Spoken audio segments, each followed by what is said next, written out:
Hi everyone, Andy here at MVP Java. Welcome to part 3 of our interfaces tutorial. So if you haven't checked out part 1 and part 2, I strongly recommend that you do, because we're just going to be looking at details here and what got added to interfaces in Java 8. So to make all sense of it, you got to look at the other two parts, so check out the links below. I got here a little outline of what we're going to be taking a look at. We're going to be taking a look at how to implement more than one interface, because that is possible. For any API designers out there, we'll be taking a look at how an interface can actually extend another interface. We're going to be taking a look as well at all the stuff we can and can't do in an interface. And at the end, we'll obviously take a look at what Java 8 added to interfaces. A lot of cool stuff there. So without any further ado, let's cover point number 1. Now, if you remember, one of our implementations was the hydroelectricity provider implementation, and it only implements one contract here, right? One interface, the electricity provider, and that's fine. But we can implement others, right? And sky's the limit. You can go as many as you want. So here I'm going to implement, put a little comma there to say I'm going to implement another one. You don't have to repeat the implements keyword. A Java built-in interface, right? So for example, comparable, to allow us to do some natural ordering in our collections, if this would ever go into a collection. And here my IDE is prompting me to implement all abstract methods. So it is a contract, and I have to go here and implement the compare to method. All right, that's fine. How about I add another one? Let's say serializable. Right, that's another Java built-in type.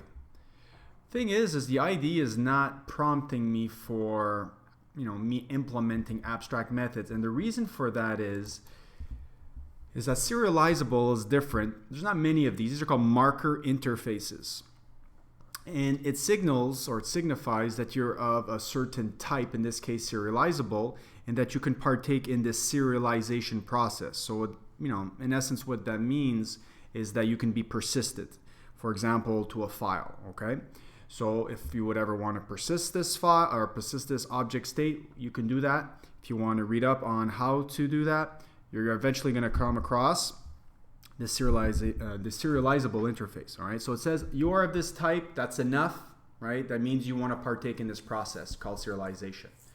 Now, when an object, right, implements several interfaces, like in this case, it becomes very polymorphic, because it is of type electricity provider, it is of type comparable, and also of serializable.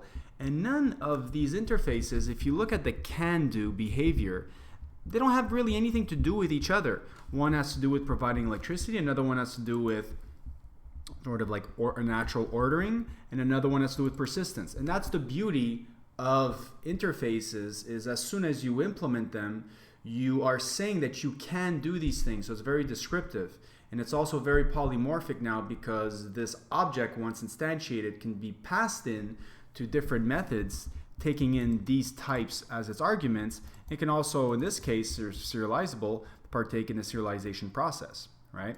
So don't underestimate the power of polymorphism, because in this case, interfaces allows you to traverse multiple hierarchies that have nothing to do with each other, right? Which is very different than if we were just dealing with abstract classes, where you're stuck inside a certain hierarchy. Here, this is non-hierarchical, okay? So we can span across different hierarchies and become of that type. So I'll just remove these guys over here, since we do not need them anymore. Okay, go down and clean up my contract. I am no longer doing this. I don't have to. I'm not implementing that interface anymore, right? So another thing that we can do in interfaces, and if we go to our interface, if you remember the electricity provider, is we can actually go in here and use the extends keyword and say, I want to extend another interface. So for example, a very well-known interface, let's say we'll call it a list or something like that, right? Oops. All right, the list. Let's say I want to extend another interface. Now in this case here, that doesn't make much sense, but I just want to show you that you can do that. Now what does that really mean? Okay, I just want to show you the syntax. If we take a look at what extends means, all I did was go into Google and I typed in Java collection, and then I went to the Google images, all right? And you can see a UML diagram of the whole collection API as well as the map one right below it. And at the top there, the topmost interface is the collection interface. So that defines all the, the can-do behavior that eventually the leaf nodes are going to implement. Like if you want to add, if you want to remove an element, all the basic stuff. The collection interface doesn't really know how that's going to get done, but there's different ways of doing it. So over here we have some, if you take a look at the second layer here, we have the interfaces set, queue, and list. And those are other interfaces that extend the parent interface. You see the keyword extends there in the middle, right above the queue interface. And all that means is that not only does it want to inherit the contract from collection up above, because, for example, if we take a look at list on the right here, the list can add an element and remove an element and all that kind of stuff, but it deals specifically with indexes, right? Because it's backed by that array. So not only will it have the contract from up above, which is about 20 methods if last time I checked in the interface collection, but it adds more to the contract.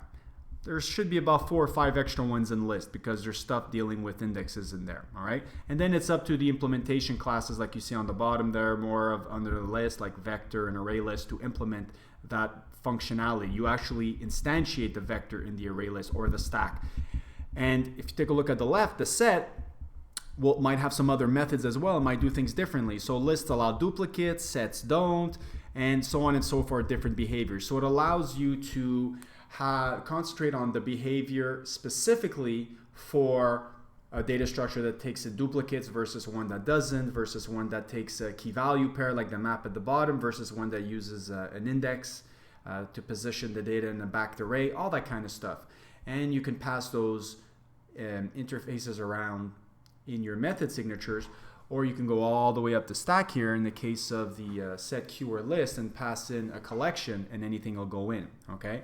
So when you're designing an API, it makes sense to do this. If you're just kind of coding normally at your work and you're not really designing an API but using current APIs to get the job done, then you're not really going to be extending other interfaces. But you should know it's there for the day that you yourself are going to become an API designer. It makes for a much more flexible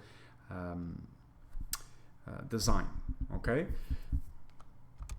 If we take a look at what can go into an interface, if you remember from part 2, we saw that the electricity provider interface only had one public abstract method over here. And I've added some new stuff to it, but let's kind of go through the exhaustive list of what you can and can't do here. So as an access modifier, you're only able to have public or nothing at all, which is the default, okay? Package friendly kind of thing. We want to make it publicly accessible to the outside world, not just inside our package. So that usually is the case. And therefore we will have public there. Constants we saw in the last part, we could have a public static final constant. I haven't put it back in here, but you can reference the last part of the tutorial, part 2, to see how we did that. We saw abstract methods. Again, we only did one here, right? Abstract methods are methods that do not have a body. And now for the new stuff that we haven't seen, all right? A interface can have nested or embedded static members. One of those is an enum, okay? So we could have an enum. Actually, the static keyword is there. It's implied. So is public. I could have removed the public. I just decided to put it in this time, all right? And I've come up with an enum that we can reference later on what kind of implementations we have, right? So that's fine. You'll see that used quite a bit. You can also have nested classes. So over here, what I've done is I've come up with a public class that is actually an exception, right? So if we take a look at the contract I have up here, this is actually a runtime exception. I made a version of a checked exception, which I'm not really using. But if this up here was of that type, right? So I could just take this guy here and put him here, right? I'm just basically saying don't go looking for this guy in another file. I've included it in the interface, and so A lot of people like that because it becomes, in their opinion, more cohesive. I'm more of the type of putting it separate from the interface, but if the interface really is the only one that's throwing this custom exception, then I don't see anything wrong with it, just a matter of a preference. One thing to say about exceptions, like I said in part 2, they follow the same rules as when you're overriding methods, okay? So nothing special there. What I will say is that try not to throw Java-specific exceptions in here. For example, what if I had thrown, in this case it doesn't make sense, but what if I had thrown something like file not found exception, okay? If you do something like that, you're giving away implementation details to whoever's using this interface. They think, oh, they're using file-based I/O here to implement this. You should throw something more like some more application or business-like application that abstracts away what kind of implementation you're using. So sometimes we forget that because we're trying to abstract away from an interface, but then when we throw our exceptions, we throw very specific Java-like exceptions, which kind of give away part of what we're doing inside. And that's really what we're trying to do, right? We're trying to hide that. So unable to store exception or something like that would be much better, because you don't know where that storage is taking place, and you're free to change it. If you go to the database one day and it's still throwing the file not found exception, well that's a problem, right? So you can actually come up with other types of classes, not just exceptions. But in this case, I found that it would probably be better just to show you something that out of the ones that I've seen, that it makes most sense to use is that exception. The other kind of things that you can do is you can actually have embedded or inner interfaces. Now, I'm not going to throw this in here because this is much more rare to see. Just know it can be done. You can actually write again another interface in here. It becomes a static inner interface, which you can access with a dot operator off the top level interface. All right, that's another weird one that you can see. And there's some other stuff down here that will probably blow your mind if you're not aware of what Java 8 has done to interfaces yet. I've been talking about how we're not allowed to have bodies in our methods, right? I've been talking about how everything has to be public and abstract, and all of a sudden now we're going to see what Java 8 has done. They've implemented something called default and static methods, right? So you'll see the default and static keywords here, which you haven't seen in the other parts. And the reason why they did this is because they ushered in lambdas, okay, in Java 8. And by doing so, they had to have their APIs evolve, okay, their interfaces specifically. They introduced streams, okay, which is a new way to work with collections designed to work with lambdas. Now, we're not going to cover lambdas in this tutorial. I will in another one. But it was such a big change to, in the example I'm going to give, the collections API, that they would have risked breaking all client code, which they can't do because it's Java. So what they did is decided to introduce bodies into their methods, okay? And they said, well, if you come up with a default implementation, that's okay. Because if you're introducing new functionality, we're going to allow you to do that so your API can evolve over time. Because we saw in the last part what happened when I added a new method, right? It broke all the client code.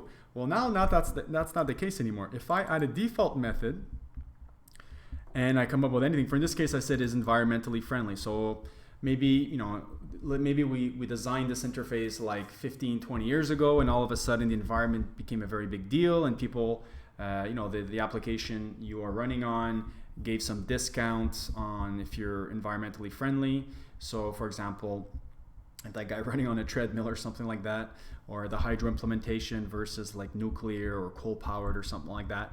Now we want to introduce that functionality, but we don't really know who's going to be implementing this interface. So we say false, right? You're not environmentally friendly. The implementation classes inherit this behavior, and it's up to them to override it if they want. So if you take a look, the implementation classes, they don't actually override that method. They just inherit it, right? I'm still stuck with my provide electricity method. I haven't done anything. So if I go to my client code here that I wrote on the last part, you'll notice here I have, I'm using the hydro implementation, and over here I have is environmentally friendly. If I run this, it's just going to print out false right now, but you'll notice that the compiler is not giving me any errors. That's because I am automatically inheriting this implementation now, right? So I'm free to evolve. My clients don't get affected. Okay, so if I do a run on this just to make sure that everything's cool, is environmentally friendly, false, right? That's exactly what I just showed you guys. So let's go back up to our electricity provider. Now here it could also be used, for example, as a optional method. Case in point, if we go take a look at the Javadocs, right, the iterator used to, or it still does have the remove method, but it used to say, if you take a look at the older Javadocs, for example 7 and before, that here it would throw non-supported exception. So not all implementations were obliged to implement it. So if you didn't want to implement it, you would just throw this this exception, unsupported exception, and that was cool because it was documented to be that in the contract, right? Now they said, well, we can come up with the default implementation of remove. And so now all the implementations don't have to throw this unsupported exception anymore unless they want to, again, override it and throw the unsupported exception. So everybody gets this for free now without breaking all the code that's using an iterator, okay? Which is a pretty big deal. The other thing that we can do with the default, let's take a look what they also did for the collection. All right, so the collection API now, like I said, they introduced streams, which is a new way to work with collections. And they couldn't introduce the concept of a stream across the language without having to break the collection contract, which was impossible. So they themselves changed the Java language to allow this default method to be present in an interface so that every single implementation all the way down the stream can implement that behavior. And if you're not happy with it, obviously you can override it. Now streams are a big deal, so you probably wouldn't be overriding this one, but you can see there's the stream method, there's one parallel stream, okay? There's the other one, I think it's remove if, here you go, remove if, that uses a predicate. Again, you know, some of these terms I'm just throwing around and I know you don't understand right now, but when you're gonna see the video on lambdas and all that good stuff, it'll become more clear, okay? So this is a way to allow an API to evolve, right, over time, so that you're not boxed in by, you know, once you go public, you can't go back. Now, if you go public, you don't want to change those existing method signatures, and I showed you that last video, but you can at least add new ones, okay, which was a big limitation, not only for very mature APIs, but for Java itself, which has so much client code out there. Obviously, like the worst case scenario, right? All right, so the other thing I would like to go through is static methods. So now we can have static methods inside our interfaces. So when you think static in an interface now, think utility method, right? So now I have a utility method that I can just specify the interface type and say dot without doing anything else, and I get this for free. I don't have to create a separate utility class to do this. This is what was, you know, always done before. I'll show you an example of this in a second. But right now, I have a get power output static method. Again, it's always public, even if you don't have that keyword there. That uses the enum and returns the megawatts, you know, an average megawatt power outing for that type of you know, energy implementation. So obviously nuclear, a lot bigger than the guy running on the treadmill, right? All right, so let's take a look at how I'm using this in my client code. First off, if you take a look here, I'm instantiating an electrical outlet test implementation, and I'll show you what this means in a second. But what I really want to do, case in point, is show you that I'm using the interface, right? And I'm just saying dot, and something static will have to come out, okay? So get power output, and I pass in my power source, and like I showed you for that other code, well, 200 comes out in this case, all right? So it's just a static utility method. We used to, if you take a look at the collection API, have a separate class, in this case called collections with an S. And if you go in there, this class is referred to as a static class, right? A static utility class, meaning that every single method in here are static. So here, if you wanted to sort collections, if you wanted to get an immutable list, or there's a whole bunch of stuff in here that you can do, synchronized list or collections, you would go in this class to do it. Now you don't have to do this kind of stuff where you always have to create a utility class for every interface that you have, or every interface that makes sense for you to do this. You can actually put them in the same interface. So if you don't like this, you can go back to the older way of doing it. This one doesn't bother me too much at all, actually. I kind of think it's a good idea. It kind of reduces the amount of classes that have to be created. Now, a lot of people get confused on, well, how does this make this so much different now than abstract classes?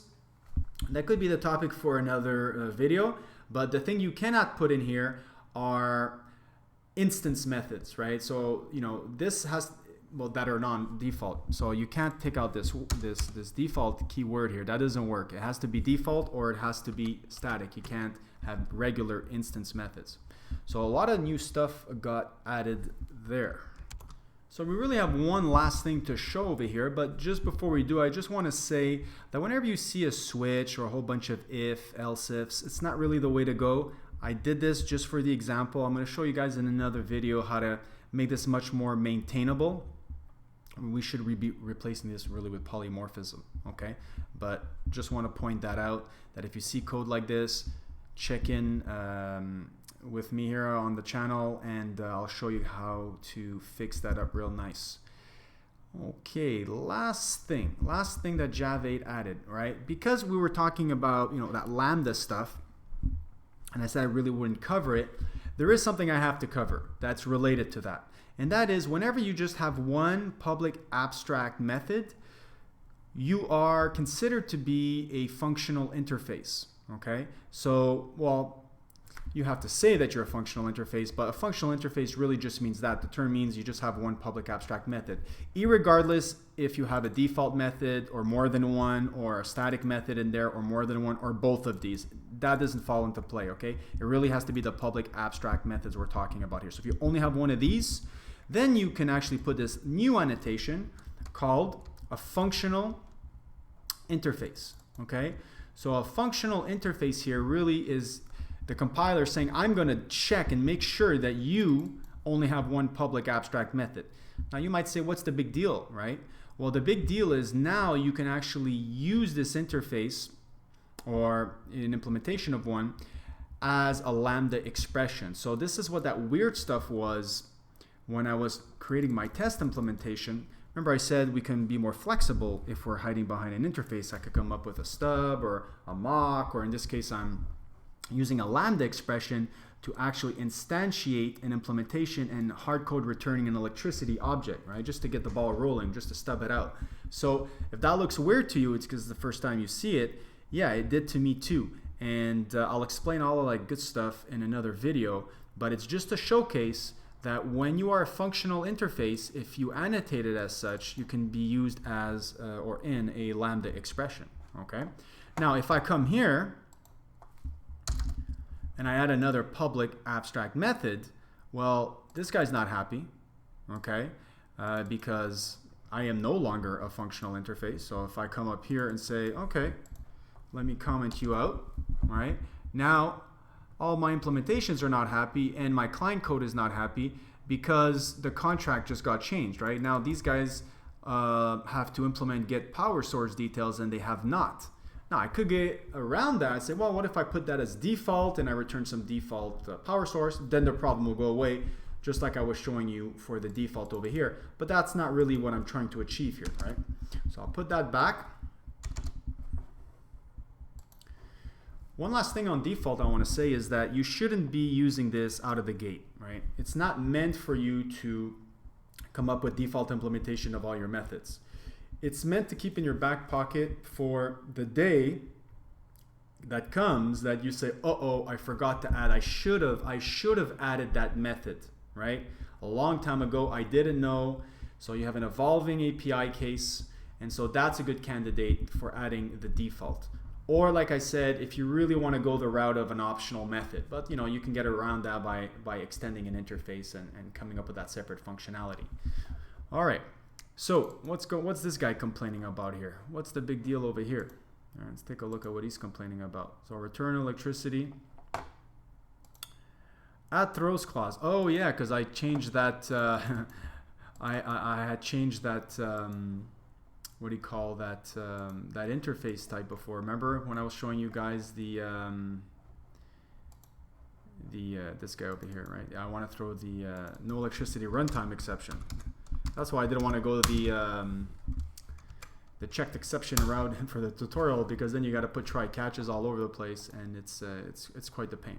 Okay, so NetBeans is not updating properly. All right, get that out of the way. All right, so we saw that for functional interfaces has to be only one abstract method. Greater than one default in our static method is fine. Can be used in lambdas. Another video. For now, I hope you guys really enjoyed the interface tutorial as a whole. If you want to go back to part 1 or part 2 again and kind of let these ideas sink in a little bit more, because you know the first time could be a little rough, go back to those videos as many times as you need and get the concept back into your head. And if you guys like the video, or if you want to subscribe to my channel, the links are there. Until next time, I will be here at MVP Java. Take care, guys.